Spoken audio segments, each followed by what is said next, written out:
Sí, Miss. De acuerdo.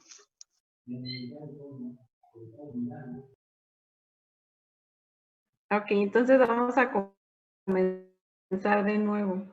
Entonces, decíamos en la primera clase la teoría de la célula o la ley que establecen lo que es la célula a partir de su definición. Decíamos que es a partir de 3 formado por células, que cada célula contiene la información genética que poseen todos los organismos y el otro es que toda célula proviene de otra célula, es decir, que tiene una copia idénticamente igual hablando genéticamente. Entonces, estos postulados son los que siempre van a guiar lo que es la célula. Retomando lo que veíamos ayer respecto a la estructura del ADN, podemos enfatizar en 4 puntos. El primero es que el ADN es una doble cadena helicoidal, a diferencia del ARN, que es una sola hebra o una sola cadena. El ADN va a estar escrito en 4 bases, que son adenina, timina, guanina, citosina, en la que adenina, timina va a estar unido a través de 2 puentes de hidrógeno y guanina, citosina a través de 3 puentes de hidrógeno y por lo tanto este guanina, citosina es más difícil de poder romper. Termina a ser 4, también en el RNA está transcrito en lo que son 4. Veíamos que en el RNA cambia lo que es la timina por el uracilo. Entonces, cuando ese ADN se va a copiar o se va a generar una copia, requiere de un ARN para que se pueda copiar. Ese ARN lo que hace es, hagan de cuenta que es como una fotocopiadora que le saca copia a una sola hebra de ese ADN, lo replica y posteriormente sale del núcleo celular y lo lleva hasta lo que son los ribosomas para que se lleve a cabo el proceso de transcripción. Durante el proceso de transcripción dijimos que ese RNA que se transfirió o que se copió va a ser sintetizado en diferentes aminoácidos. Es por eso que el dogma de la biología molecular se dice que es un DNA, porque el DNA siempre lo vamos a encontrar en el núcleo. En el núcleo se va a llevar a cabo lo que es el proceso de transcripción, que es copiar ese DNA a un RNA en una sola hebra. Ese RNA viaja hasta lo que son los ribosomas y forma lo que son las proteínas. Estas proteínas como tal, no sale la proteína, no se forma de manera inmediata, sino que ese RNA se va a leer en forma de tripletes, es decir, en grupos de 3 bases. Cada base, de acuerdo a la combinación que esté presentando, va a tener una síntesis específica. Cada triplete va a codificar para un aminoácido. Esos aminoácidos ya formados, entonces ahora sí se van a unir para formar proteínas. Las proteínas pueden ser de diversos tamaños. Cuando esos aminoácidos se juntan más de 20, entonces ya es una proteína simple. A partir de 20 aminoácidos comienza a denominarse con el nombre de proteína. Menos de 20 aminoácidos no es considerado como proteína, son considerados como aminoácidos. Entonces, esas proteínas, de acuerdo a los aminoácidos que se vayan uniendo, van a tener diferentes funciones. Hay proteínas que son hemostáticas, que nos van a ayudar a lo que es el torrente y la circulación sanguínea. Por ejemplo, la albúmina es una proteína que tenemos en el torrente sanguíneo. O vamos a encontrar también, por ejemplo, proteínas que van a actuar de manera enzimática o proteínas que actúan de manera hormonal. Entonces, dependiendo la estructura de los aminoácidos que la vayan conformando, va a ser la función que tenga cada proteína.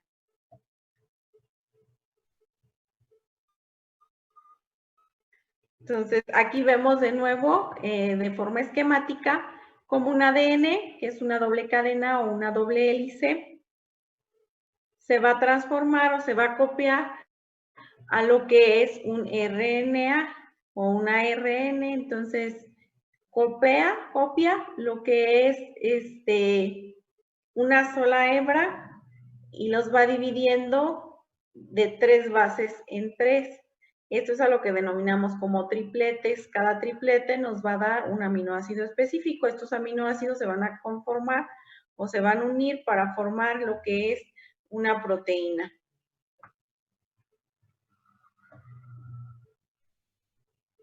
Entonces, cada célula humana tiene alrededor de 2 metros de ADN. Entonces, a lo mejor ustedes se preguntarán cómo esos 2 metros van a caber en un núcleo celular que mide micrómetros. Un núcleo celular mide alrededor de 5 a 8 micrómetros y dentro de ese volumen debe de caber alrededor de 2 metros de DNA. Entonces, esos 2 metros se van a enrollar y van a formar lo que son cromosomas. Ese enrollamiento está basado en prácticamente 4 etapas o 4 fases que vamos a ver un poquito más adelante. Entonces, el total del genoma posee alrededor de 3.2 por 10 a la 9. Si ustedes esta cifra la desdoblan y le agregan los ceros, tendrían una cantidad enorme de genoma o de nucleótidos que forman los 23 cromosomas. Esos 23 cromosomas o ese genoma humano que es tan grande, lo vamos a ver distribuidos en esos 23 cromosomas. La división de cada cromosoma no es de igual manera, ya que hay cromosomas que son más grandes y otros que son más pequeños. Entonces, unos van a poseer mayor cantidad de genoma y otros menor. El cromosoma más largo es el 1, entonces el cromosoma 1 tiene una mayor cantidad de genoma. Para que esos 2 metros de ADN se puedan enrollar, requieren de unas proteínas. A estas proteínas se denominan histonas. Entonces, cuando la histona se une o se enrolla el ADN a través de ella, es lo que forma lo que nosotros conocemos como cromatina. Ese enrollamiento en la histona de ese ADN, nosotros si vemos una célula al microscopio, podemos ver que esa cromatina en muchas ocasiones la vamos a encontrar muy compacta. Cuando la cromatina se encuentra compacta, se dice que es una eucromatina, y cuando la vemos muy dispersas, estamos hablando de una heterocromatina. ¿Cómo dijo que era?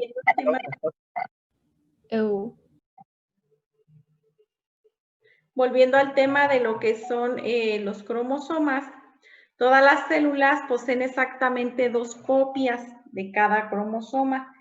Los que no poseen 2 copias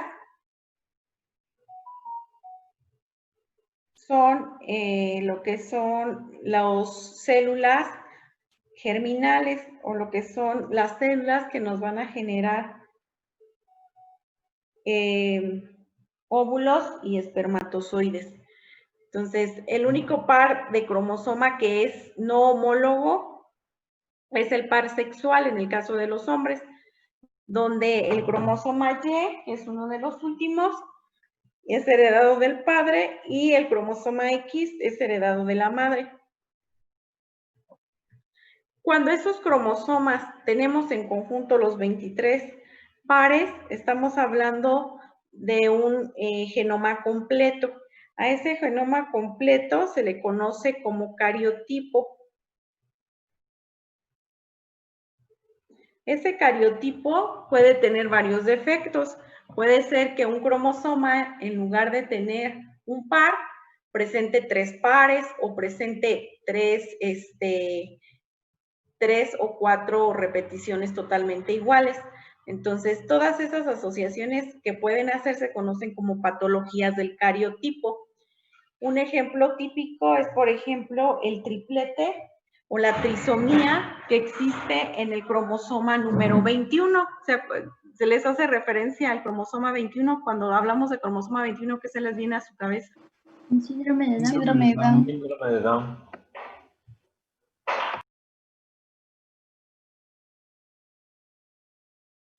Exacto, estamos hablando del síndrome de Down.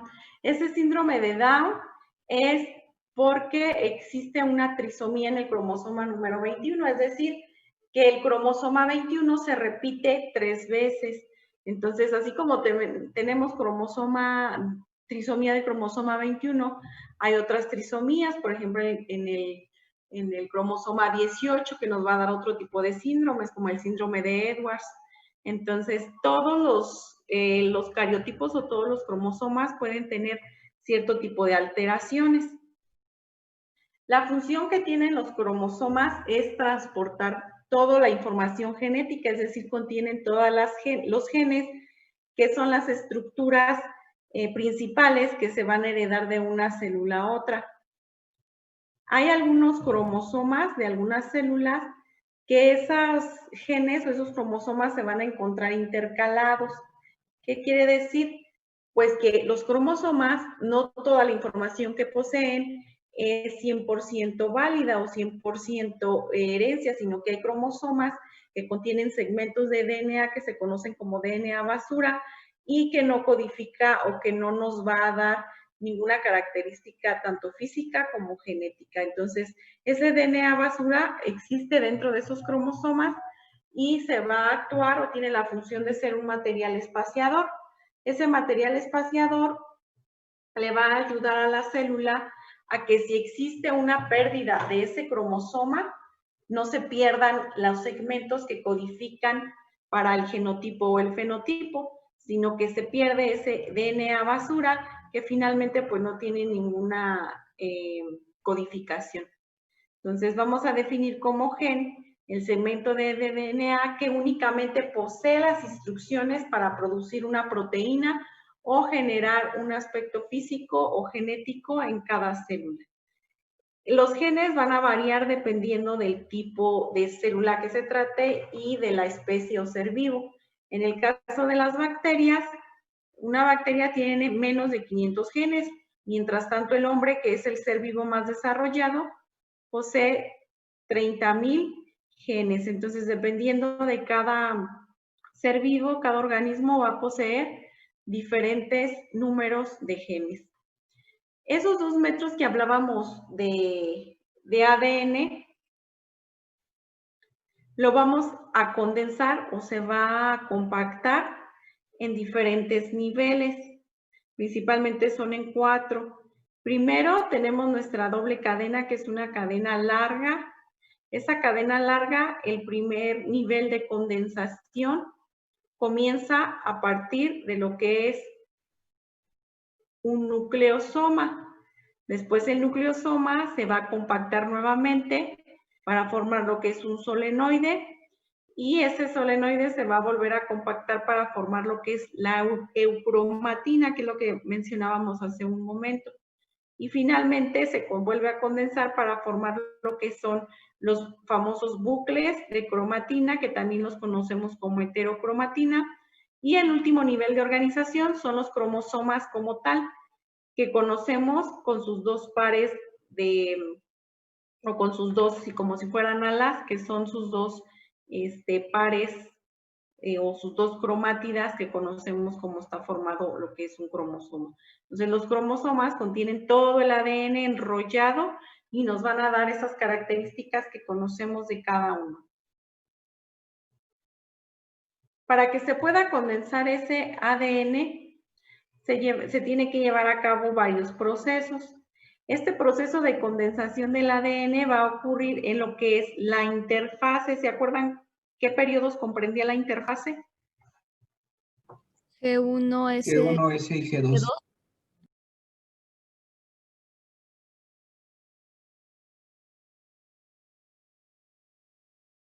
Exacto. Durante esas etapas es donde se lleva a cabo el proceso de condensación del ADN.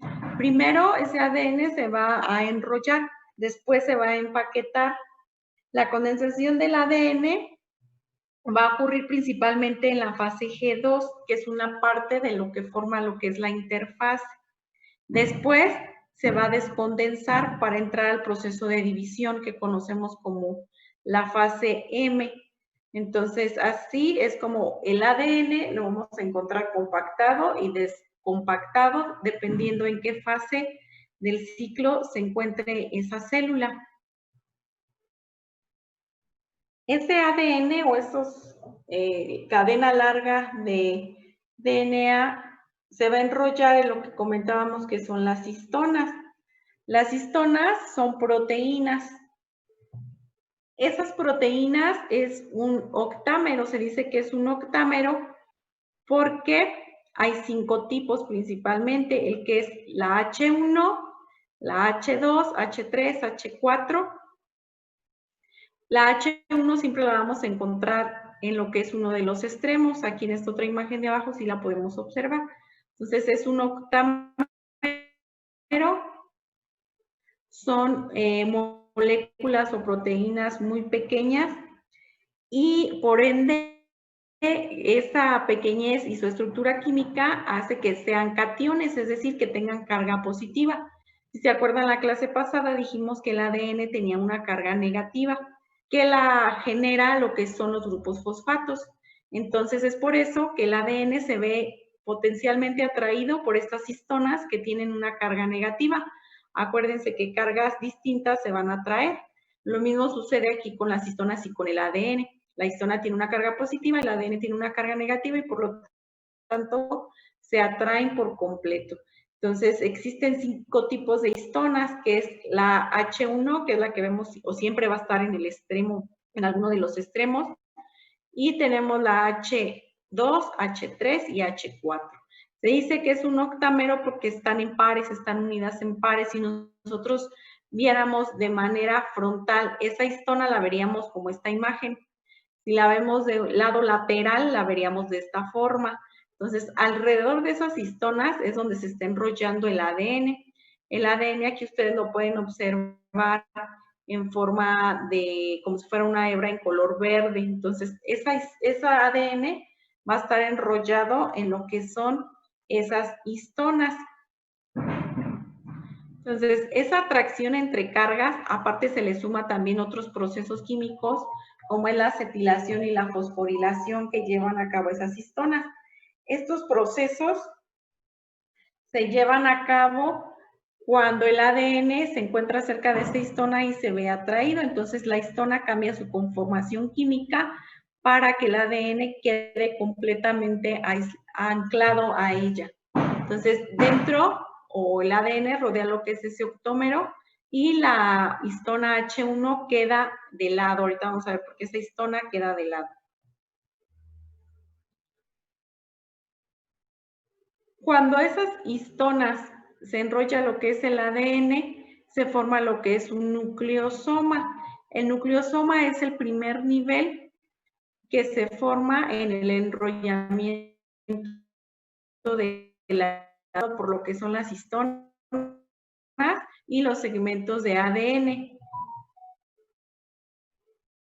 En cada histona va a recibir alrededor de casi 2 vueltas, es decir, a una histona el ADN le va a dar casi 2 vueltas, estamos hablando de 1.75 vueltas, casi 2.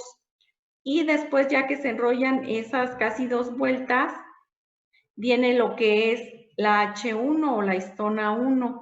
La histona 1 la vamos a colocar en este extremo. Esa histona va a servir como si fuera el freno para que el ADN que ya se enrolló en el octámero no se desenrolle. Después el ADN deja una hebra sin enrollar. A esta hebra le vamos a conocer como ADN espaciador. Este ADN espaciador le va a permitir cierta fluidez para que a la otra histona siguiente vuelva a generarse otra vez casi 2 vueltas de ADN y vuelva a generarse otra vez otro ADN espaciador. Entonces, así se van formando en continuidad hasta que toda la hebra del ADN se encuentre enrollado en lo que son las histonas. Dependiendo el tamaño del ADN, va a ser el número de histonas que se formen. Si nosotros viéramos esto ya completo, todo el ADN enrollado, veríamos como si fuera un collar o cuentas de collar. Así se vería lo que es el nucleosoma, que son las histonas con el ADN envuelto.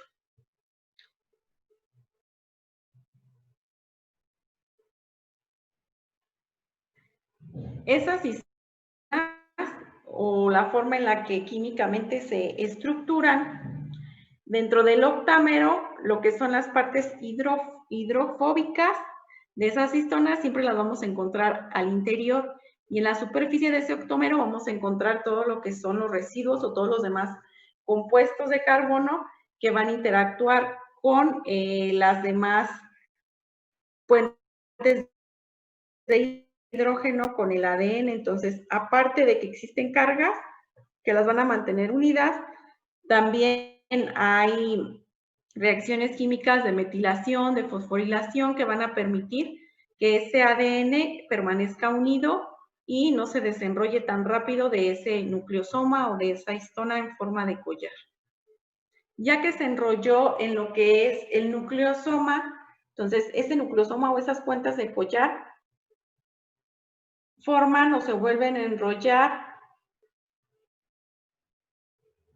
para formar lo que es el solenoide.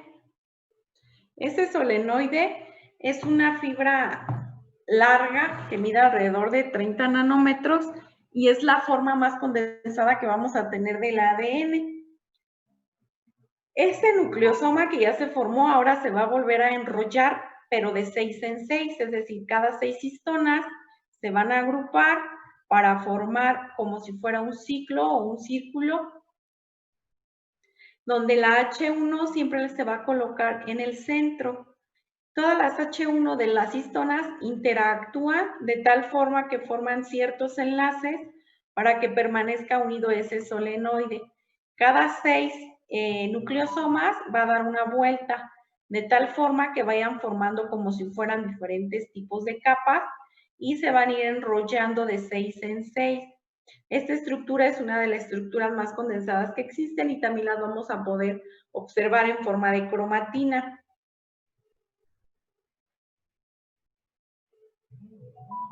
Entonces, ese solenoide, que es el que estamos hablando ahorita, también lo vamos a encontrar en lo que es la interfase. Esa interfase, pues va a formar lo que son esas estructuras condensadas, que si nosotros vemos a un microscopio la célula, vamos a poder diferenciar esas ADN que se encuentran en forma de solenoide. Si nosotros agrupamos los 4 niveles de organización del genoma o del ADN, primero vamos a tener que tenemos nuestra hebra larga de ADN. Esa hebra larga de ADN se va a enrollar